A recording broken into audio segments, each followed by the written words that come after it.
যদি বলা হয় 14ই ফেব্রুয়ারি আর ফাল্গুন, যেটা আমি সবসময় ফ্যামিলির সাথে করা হয়েছে, এই first time for the first time ফ্রেন্ডসদের সাথে করা হয়েছে, যেটা আলহামদুলিল্লাহ অনেক ভালো গেছে এবং যাইতেছেই, আরও যাবে। তো এটার জন্য ব্লেস ফিল করি যে ফ্রেন্ডসদের সাথে ফার্স্ট টাইম এটা। আমিও তোমার ভালোবাসা মানুষদেরকে নিয়েই বের হয়েছি। তো আমার ফ্রেন্ডরা, হ্যাঁ সেটাই, এখনো আসে নাই। রিয়েল আর আনরিয়েলের মধ্যে তফাৎ কি? রিয়েল আর আনরিয়েলের মধ্যে তফাৎটা হলো যে একটা ধোকা দেয়, যে একটা লয়াল থাকে না, এটা বুঝাইতেছে। তো এখন আসে নাই যে আসবে ইনশাল্লাহ দেখতে পারবেন আপনারা ইন ফিউচার। খুঁজতেছি না যে আসবে, আমি এটাতে বিলিভ করি না যে খুঁজতেছি।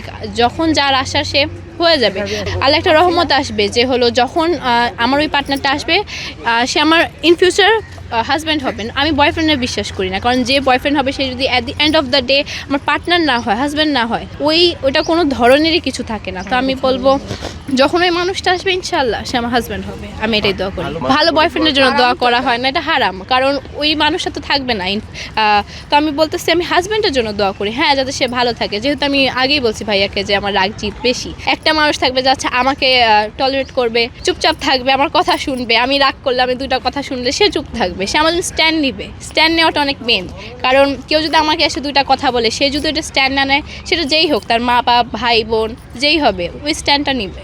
এটা মাস্ট আমার জন্য, ফার্স্ট প্রায়োরিটি এটা।